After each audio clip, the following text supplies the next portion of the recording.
What is happening? Welcome to another Pulse Pitch podcast, morning pitching podcast from pitcherlist.com. My name is Nick Pollack. Today is April 30th. It's going to be May tomorrow. Well, actually, he's going over the weekend. And yes, we are going to talk about baseball. Francis waving the white flag. I apologize to everyone who is French. I just could not resist that pun. And yeah, so long story short, 3 innings, 700 runs, 8 hits, 0 walks, and 1 strikeout. For Bowden Francis against the Red Sox. How am I supposed to butter my bread with this? I'm not saying that this is who he is. And if you guys have followed me and Bowden Francis since last year, I've been saying, look, Francis should not have had the success that he had. It didn't feel like it was real. He does have a good four-seamer. It's 7 feet of extension. It's like 18 inches of vert. It's not coming in hard. He's not really spotting it well, and he doesn't have the complements in his arsenal that you would think that would really squeeze out the most of that fastball's ability. The splitter maybe at times, and it does make the four-seamer a little tougher to hit with tunneling and all, but you need more. And this is a perfect example of where the four-seamer didn't get enough support. It wasn't his best four-seamer. He was tagged as kind of he should have a lot. Now, all the other starts have been 3 earned runs or fewer for Francis as far as the first major clunker. That said, I think you can consider Francis a Toby at this point. Maybe at best a hipster of a guy who could do well at certain times, and you don't really know should you be holding on to this or not in the sense of high upside versus really low floor. But this shouldn't surprise you too much. Jacob deGrom, ace is going to ace with a 38% CSW. That's a King Cole. 6 innings, 0 runs, 4 hits, 0 walks, and 7 Ks. You know, I remember going on the Fantasy Baseball Today podcast at the beginning of the year with Frank Stanfield, Scott White, and Chris Towers. I think this one was just without Scott. And I remember not really liking how I tackled the question about deGrom with Chris. Chris was suggesting that maybe deGrom is just saying that he's going to throw down to 97 because he can't go harder than that. And I really hand-waved it, and I don't like that I did that. And we hadn't actually seen deGrom really showcase 98, 99 constantly. He's been sitting around 96 and change or so. And this was the first time they really saw him go over 97. 97.4. I really feel like deGrom was kind of sick of how he was performing with his four-seamer in previous starts. Like that Rowdy Tellez home run. You know the one. Like, how does that happen? Come on, man. That doesn't happen to old deGrom except if it's Jazz Chisholm hitting 100 above the zone. But that's different. That was 96. Tellez got him, and he's like, I hate this. So he was 97.4, much better four-seamers. It wasn't amazing against lefties. He destroyed right-handers. The slider is one of the best sliders in baseball, if not the best, honestly, as a right-hander. I know it's just like the combination of precision and stuff is just insane. But the four-seamers only well-spotted against right-handers, and lefties, he still has a little bit of trouble. So just something to be said about that with deGrom. And yeah, he went, by the way, like 11 pitches per inning, like slightly underneath it. 65 pitches is all he did here. He could have gone 9 and gone like 12 strikeouts easily and just destroyed this. But why? Why push deGrom when they had this easy win, right? So they didn't. Fine. Why they should have for our fantasy teams. That's really the correct answer. But you know what? You can't have everything in life. Okay. You have Shota Imanaga, unfortunately, going just 5 innings and 87 pitches because he left with leg cramps. Honestly, he didn't really need to go much more in this one, and we're all happy that that's why he left. He got the win in Pittsburgh, only 3 strikeouts, but whatever, we just keep going. Bryce Miller also had an injury. He was dealing with lower back problems, and he's okay. I think it was just one of those days, and he's happy he got through it. 0 earned runs in 5 innings, got the win against the Angels. But that's why I was 5 Ks, 2 hits, 6 strikeouts, and I just didn't assess the stuff here. Like, this is one of those that you should not get into the weeds about what he's doing, because he wasn't himself. And he's openly said he wasn't himself, and just like you move on. Now, here's Tanner Bybee, though. I've been waiting so long for this. There's a term I have that I haven't used a lot this year, which is tiara. Turn it around right away. And Bybee has had the tiara on. And it's the same also with Sandy Alcantara. And we'll talk about him, of course, later as well. It's kind of like it is with Gavin Williams, but it's not because he had one game and then he didn't the next one. So I can't say that. But Tanner Bybee is a veteran who's been struggling, and we know he's better than this. So 7 innings, 1 earned run, 5 hits, 0 walks, and 5 strikeouts against the Twins. Finally. the cutter was here. I've been waiting for this cutter. It's why I was in on Bybee in the preseason. It's because I saw a guy with high volume chance, with good strikeouts, with a reliable hero pitch that is his cutter. And it just made sense, like, fine, this should be good. I've been really down on Bybee in the past because he didn't have that out pitch, that reliable one. I thought the slider kind of was too inconsistent. The changeup was getting strikes, but it's like not well spotted. And in fact, really, Bybee only had his cutter killing it. 7 over 34 whiffs in this one. The changeup and curve were just not there. And the sinker wasn't really well thrown. It was just carelessly thrown into the zone. And right-handers saw a ton of them over the middle of the plate. But the cutter was just really good. And the fact that the cutter is there to save the day, finally, Bybee has that. I feel confident in that. And I imagine it will be there moving forward. 37% of the time. Thank you so much, Bybee. I hope you feel much better now, and hopefully you can get everything else in check. Because really, Bybee is himself with that cutter and the changeup. And without the changeup, it's a little behind still, but the cutter, you got to start there. Michael Lorenzen against the Rays. He got you a quality start and a win. 6 innings, 1 run, 6 base runners, 4 Ks. He can do that. He can absolutely do that. Do you want to push your luck against the White Sox? Go ahead if you want. I'm just going to put him a questionable start because it's not much else. Like, it's just ratios, 4 Ks. You got the win, too. I should say that. You're not going to get strikeouts. It could be a grave mistake. That's a Kendall Graveman reference. It could be how am I supposed to butter my bread with this.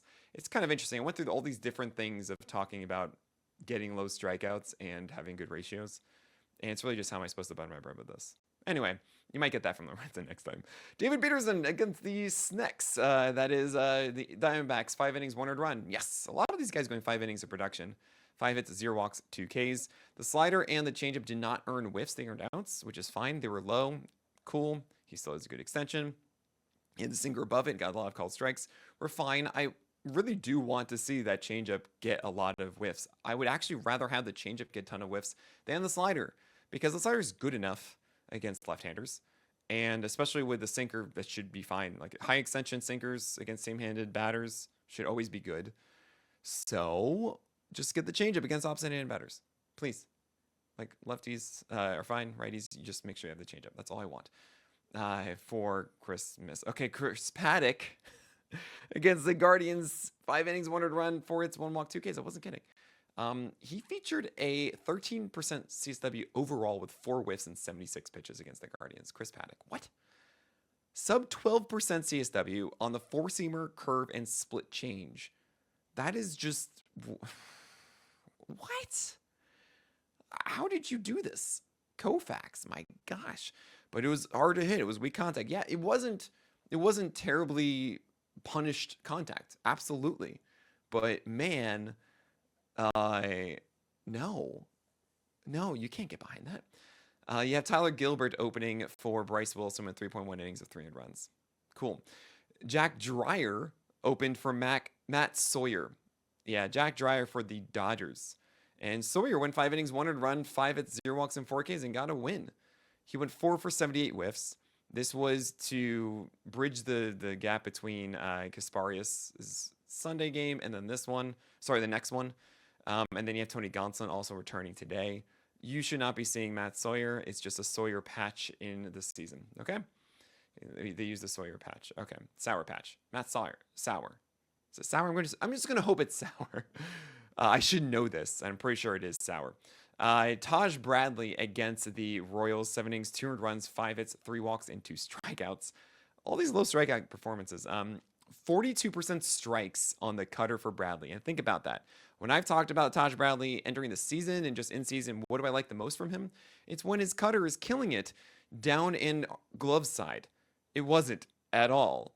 And then you have 4-seamers and cutters just kind of blah. A few whiffs here, just 6 on 101 pitches. But he got outs. And that's why he's going 7 innings. And that's efficiency. So there's a lot of times that you see pitchers weigh the two. That is, like, you only get whiffs, and if you get low whiffs, you can get 7 innings. But if you get strikeouts, you'll go like 5 innings, because it takes more pitches generally to get a strikeout. You need at least 3 for that, while an out can be as little or as few as 1. So sometimes you do see this. However, the best ones are the ones who just throw so many strikes that they don't rely on the early outs necessarily. to get through 6 or 7. Right, that is your Logan Webb, your Michael King, your Zach Wheeler, your Sandy Alcantara when he's actually doing good things. We'll talk about him later. But that's why those guys are a mix of both. And if you don't have a good strike rate, if you're not really, if you don't have a good strike rate in general, that means that you need a game like this where you don't get whiffs and you just get balls in play that go your way in order to make it through 7. So I'm not a believer in this for Taj Bradley. Garrett Crochet, oh my gosh, there is something weird, and I don't want to be Chicken Little, but I feel like I need to be Chicken Little. He might be the best sell high you can make right now, and I hate that I'm saying this, and I'll explain why after this break. Garrett Crochet, I've said it a lot in this, and I fell in love with Garrett Crochet last year for a couple reasons. One, that he was throwing 4-seamers for strikes constantly. 2, that he had this really nice cutter underneath it. So it was like 96 versus 92, maybe like 97 versus 92, 93. And he just threw tons of strikes with it. But 3, the real reason is that he did so with over 7 feet of extension, 7.2. So when you throw hard and you have a lot of extension and then you have 2 fastballs that move dramatically different inside the zone constantly, that is just how you overwhelm consistently. And Garrett Crochet in Toronto yesterday was a win for 7 innings, 200 runs, 4 hits, 3 walks, 6 Ks, 11 whiffs over 94 pitches. And you think to yourself, that's not really overwhelming. That's like a 12-13% swing strike rate overall. Why? Because he's at 6.5 to 6.6 feet of extension. And I don't understand why. I really don't get it. What is Garrett Crochet doing differently this year that just has him losing a foot almost? Like 3/4 of a foot of extension. That is a huge deal. So I feel as if Garrett Crochet, I mean, he has to do more. He's doing more, which is cool, which is the sinkers there. And there's some more secondaries involved than you see as a sweeper for lefties, right? Like, okay, like he's still going to be very good. But if you have Garrett Crochet in your team and you can get like a first, second rounder, third rounder, or whatever, I mean, I would do that anyway, but you know what I mean? This might be the time to do it because extension comes from a couple of things. One, it comes from your lower half and mechanically making sure that you can comfortably get out. But 2, it often is a sign of injury of some kind, of some way of holding yourself back that you don't want to exert the same way that you did before. So I'm a little scared here about Garrett Crochet.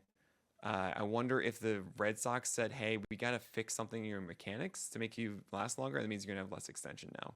I don't know. I'm not saying that like Garrett Crochet is going to be bad or anything like that. He's clearly succeeding with this. Just I had him as my SP2 entering the season because I expected that extension to be there. It's very rare to see this kind of extension change. And I don't now. I have him at 3 behind Skeens. If this continues, I'm just going to keep lowering him. I should have Zach Wheeler ahead. And honestly, Zach Wheeler, 6.2 innings, 200 runs, 5 hits, 1 walk, 7 Ks. I believe in this more. He has absurd success on his 4-seamer because he does. He has one of the best in the game. And he also has improvements with his splitter and his cutter and his sweeper. And like everything is looking cool. It's really good. I'm with Zach Wheeler. Freddie Peralta against the White Sox. 6 innings, 200 runs, 3 hits, 3 walks, and 5 strikeouts.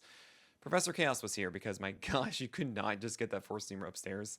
And his changeup and slider each had like a 35% strike rate. We're talking 35 and 33%. Oh my gosh. How did you get through 6 innings? Oh, White Sox. Right. Of course. Duh. Man. I will always have this annoyance with Peralta. It's like him. It's Freddie Peralta, Dylan Cease, Blake Snell, Framber Valdez. You are the 4 horsemen of just cherry bomb nature of like, you don't know where it's going and you don't know what you're going to get and you just have to hold on the entire season. And that's just how life is. Should I throw in like Robbie Ray kind of into that, I guess, at this point? I don't know. Maybe Ryan Pepio.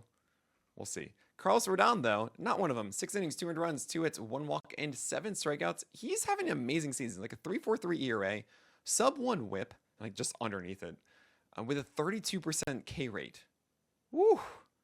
Man, he's got 4 wins in 7 games. That's amazing. You gotta love this with Carlos Rodon. Why is he? How is he doing this? Changeup. Changeup is still there. It's what we saw in the second half of last year. There was no reason for that to go away, and it's not. AJ Smith-Shawver surprised us against the Rockies in Coors.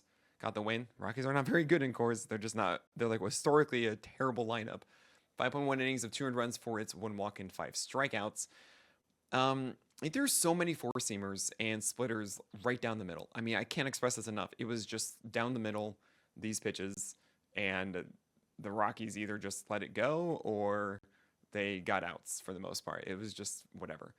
There's a lot to like from AJ Smith-Shawver on paper of having 7 feet of extension, a fair amount of vert, around 17 inches worth, having a splitter that can be a put-away pitch. Sometimes he has a slider and a curve that look really nice too. It's at 94 though with the four-seamer. It's not the explosiveness of like 96, 97 as we've seen. So what I'm getting at is the last element for Smith-Shawver for me to really jump in, and really it's 2 things. It's one, I want to see, I mean, I would love to see the velocity be back, but I don't even need to see it. If he's just at 94, 95, that's fine. I'll take that. He just needs to actually locate it up. He needs to actually spot this pitch and not just kind of chuck it, right? The second thing is I don't want the splitter to be his number 2. I want there to be some complement to that four-seamer. And as I often say, if you have good extension, what you want is actually, you don't need to develop the best slider or curve. If you have a bad feel for spin, that's fine. It should be a sinker then. It should be something else utilizing that tunneling of that extension to go in a different direction that looks like it. So I generally say cutter or sinker. I think those are the things that Smith-Shawver should develop over time. I think he will. It's something to note. Also, we don't know how long we're going to see of Smith-Shawver. I would hope that he sticks around because we also have Bryce Elder in the mix here. And between Strider and Renato Lopez, we should get Smith-Shawver returning for another start against the Reds.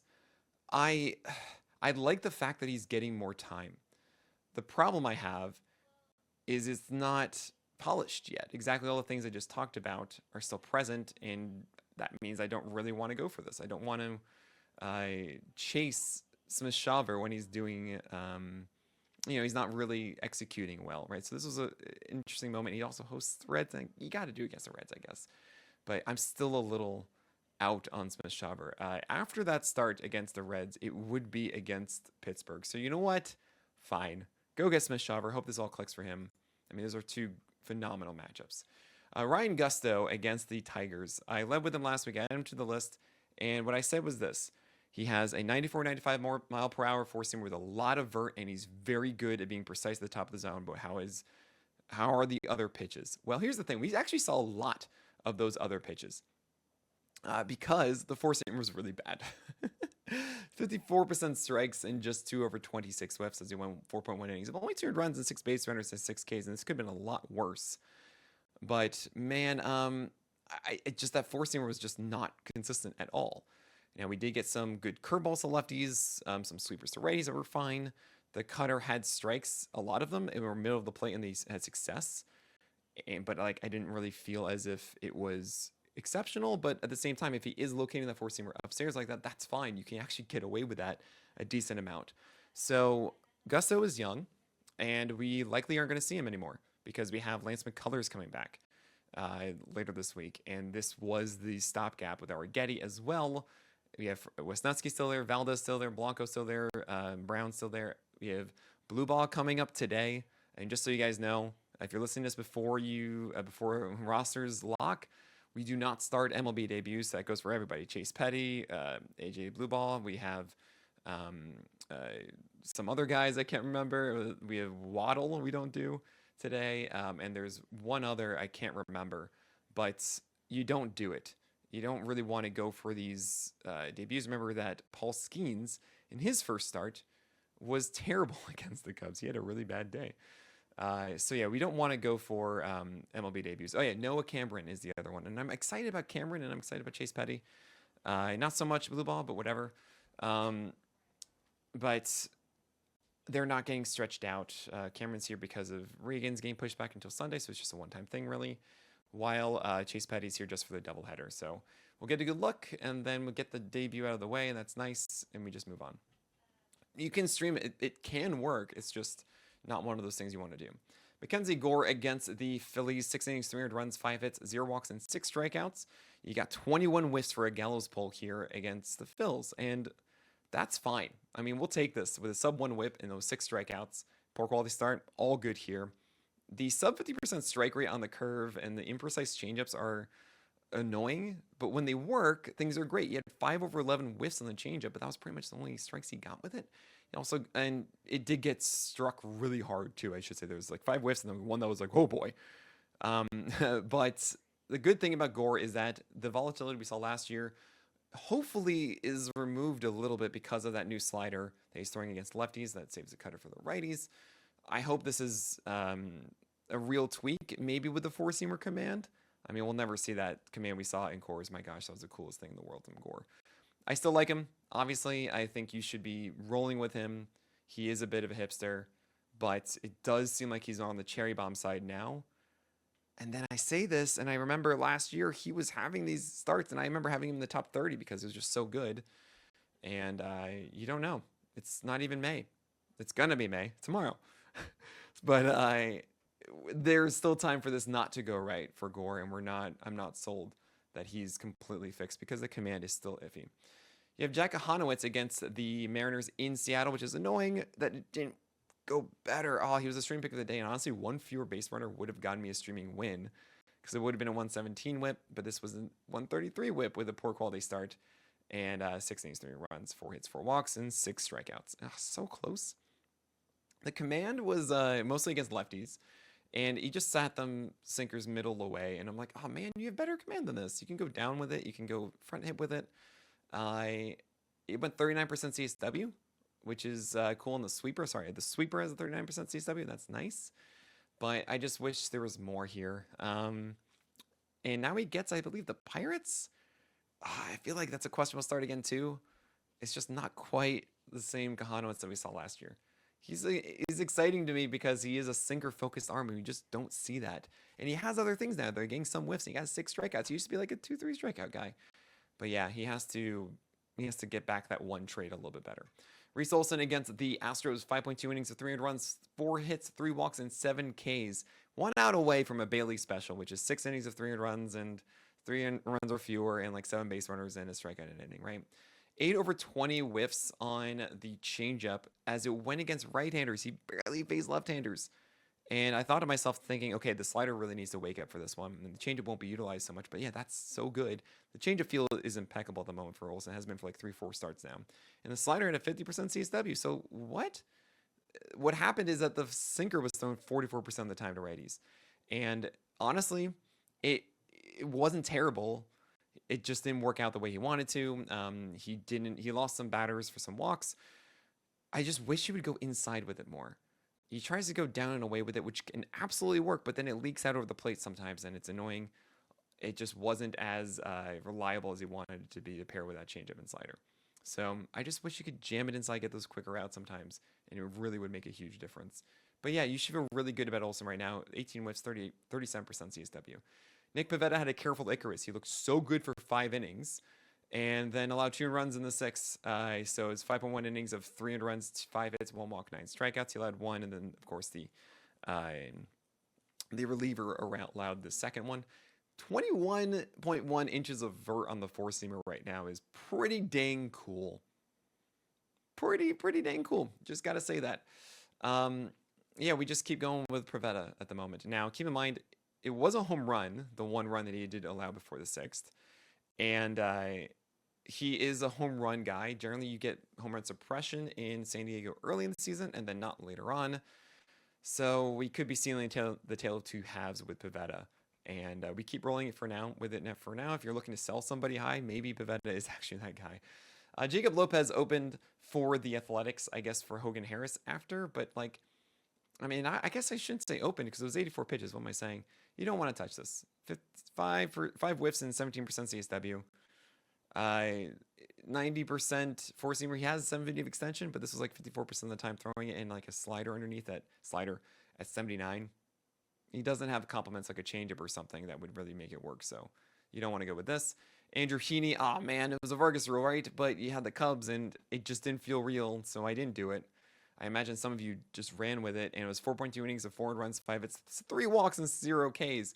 And the thing is, if Heaney actually was at the same quality of pitches that he had in previous games, like the Yankees, for example, I think this actually could have gone well. But he didn't. And oh my gosh, 0 strikeouts, 2 whiffs, 17% CSW, and 70 pitches.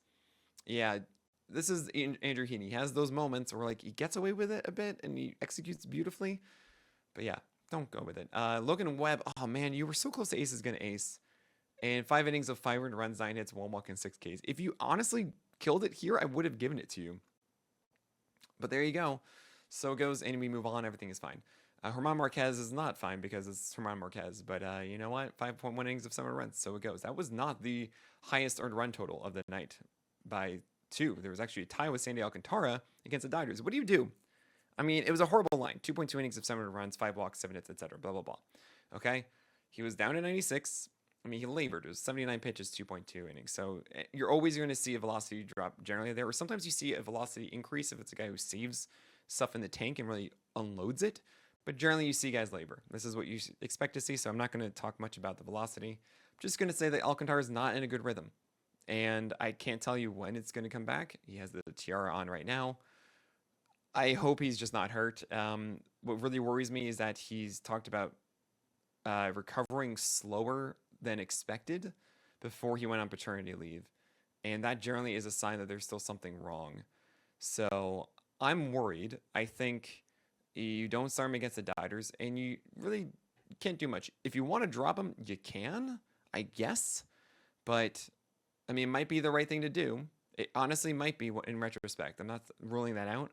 Personally, I'm just going to bench him against the Dodgers, and I'm going to expect there's an IL stint for like a week or a couple weeks or something like that. And then he's going to look really good, and he's going to get traded, and then he's going to really regret that drop in like the middle of June or something like that, like July 1st. So he should have an amazing second half. That's at least how I see it with Alcantara. So think of him like Blake Snell right now in the previous years. Okay, that's what I got. Eduardo Rodriguez against the Mets, 4 innings, 8 earned runs, 9 hits, 1 walk, and just 1 strikeout. How am I supposed to butter my bread with this? A little disappointed because it was the Mets and it was such a pendulum swing from the success we've seen prior. But at the end of the day, like, he's neither of these. He's not an 8 earned run guy. He's not a 13 strikeout guy. Like, Eduardo Rodriguez is like a quality start guy. Okay? I mean, he's facing the Phillies and Dodgers next. So you know what? You don't need him. You can rage quit this. This is fine. We just move on. We'll get A-Rod later. We'll find E-Rod at home later too. Okay, that'll be like whoever you stream in the given week. Colin Ray is Eduardo Rodriguez at home, and then you have Kyle Gibson, who you forgot existed, and maybe you forgot that the Orioles signed him in spring training because of the Grayson Rodriguez news as like the savior. 3.2 innings and 9 earned runs. He allowed 4 home runs in the first 5 batters of the game against the Yankees. We saw Charlie Morton pitch in relief, right? Like. And also, it was supposed to be Kate Povich today. They decided now to push him back until Thursday. I'm sorry, it's supposed to be Kate Povich, on Tuesday. And they went with Kyle Gibson in this one instead. So now Kate Povich is going today. And why that's so annoying is because I was supposed to interview Kate Povich this morning at 9 a.m. But I didn't because they decided to go with Gibson. Come on. All right, so I'm going to talk to Kate Povich tomorrow live. I'm sorry, guys. You're going to get a bonus episode of The Craft this week after not getting one last week. I'll have that one out probably Friday morning. You can watch it live, though, on our YouTube channel at 9 a.m. Eastern Time. Probably like 9:05 we'll get it going. Look forward to that one. But that's everyone from yesterday. Thank you all so much for your kind words, really. I put out a thing on Reddit about really all the hate we've been getting. And really, honestly, across the industry, I've been seeing this so much of just... people are feeling more and more comfortable to just call out analysts and creators across the industry, and it's wrong. Like, there's no reason to be rude and insulting and swear in our names when a player does poorly. We are not 100% correct. I say often we are in the business of being of good discussion and not being right because you're going to not always be right. Obviously, we're reading the same things you guys are. And if you disagree with us, great. I want to hear it. I want to know why you disagree. And as long as you have the understanding of my methodology, then we should be on the same page. I would hope that if you disagree, there's something about my methodology that is wrong, and you can identify that for me. But if it's things of just like, well, the results were bad, yeah, you know that that's not how I do things. So if you want to have a larger conversation about it, join my morning streams, 10 a.m. to 12 p.m. every single weekday morning. You know that I'm here and I'm going to engage with you guys about it. I love doing it, but I appreciate that I put out this message because it was just I kept seeing all these things about calling me insane or just swearing at me or just because a pitcher doesn't do well for a start or two or something like that, then like I'm the worst thing in the world and all this stuff. And it's just, I got hate DM. I would get like hate mail and stuff and everything. It's like, what is this? Why are we doing this? We're just talking about fantasy baseball, guys. And you know that I try as much as I can to be as transparent with every single thought that I have. And I don't expect everybody to listen to all of it because why would you? You should have other, I want to hear your perspective too in a way to have a further conversation. That's the fun of this. Okay, that is it. So my name is Nick Pollack. May your BABIPs be low and your strikeouts high. Good luck, everyone. I hope it's a great day. And we'll talk to Kate Poach in the morning. See ya.